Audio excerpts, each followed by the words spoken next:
Hi, my name is Tom Heffel, and this channel is all about helping students learn chemistry. In this video, we're going to be talking about the dilution equation. In simple terms, it's M1V1 is equal to M2V2, where the capital M's are the molarity, okay, and the capital V's are the volume, okay. Now, I'm using an experiment that I'm doing with my students on how to calculate the new molarity after it's been diluted, okay. And in this problem, we're mixing different molarities of potassium iodide, potassium bromate, and hydrochloric acid into these reaction wells. And what I'm going to do is I'm going to open up this packet and I'm going to try to do the first sample calculation where they have to use the dilution equation to calculate the molarity after the dilution has occurred. And this is going to be for experiment number 2, and this is going to be for the iodine. Okay, so for in experiment number 2, we're focusing on this iodide, okay, and we're going to end up placing 8 drops, okay, of this stuff in here. So 1, 2, 3, 4, 5, 6, 7, 8 drops of potassium iodide at a concentration of 0.010 molar is placed into the reaction well, okay?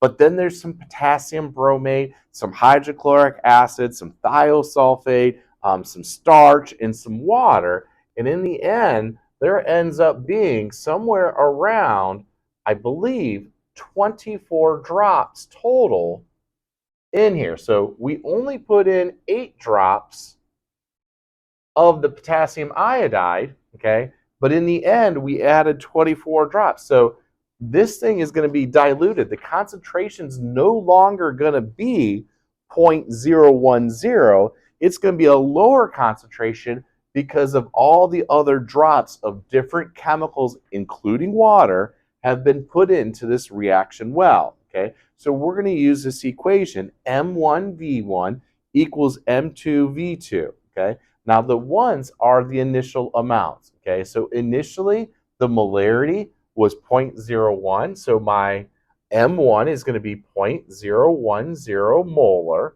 That's my M1. My V1 was 8 drops.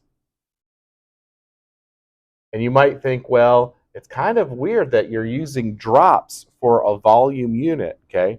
As long as the volume for V1 and V2 are exactly the same, the dilution equation always works. Now, if you want to be super technical, typically we like to have this volume in liters, but like I said, as long as these units are exactly the same for V1 and V2, they'll end up canceling out, and I'll show you that here in a minute, okay? So this is my M1V1, okay?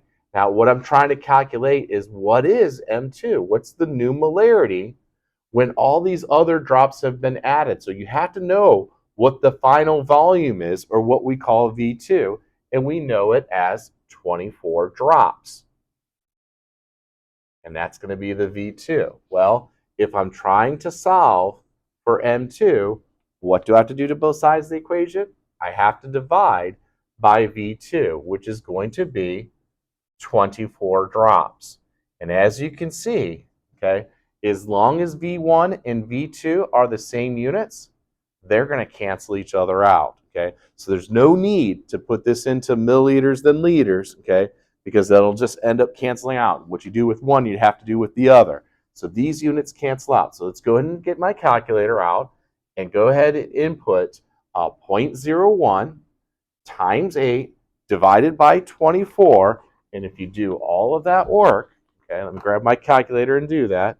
If I do all that work, 0.01 times 8 divided by 24, I get an answer to 3 sig figs, okay, for M2 as 0.00333. It's just repeating.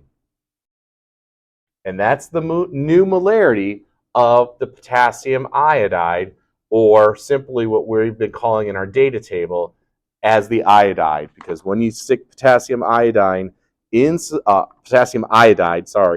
solution, it splits up into its ions, okay, of equal concentration. So this is how you calculate the molarity, okay, using the dilution equation.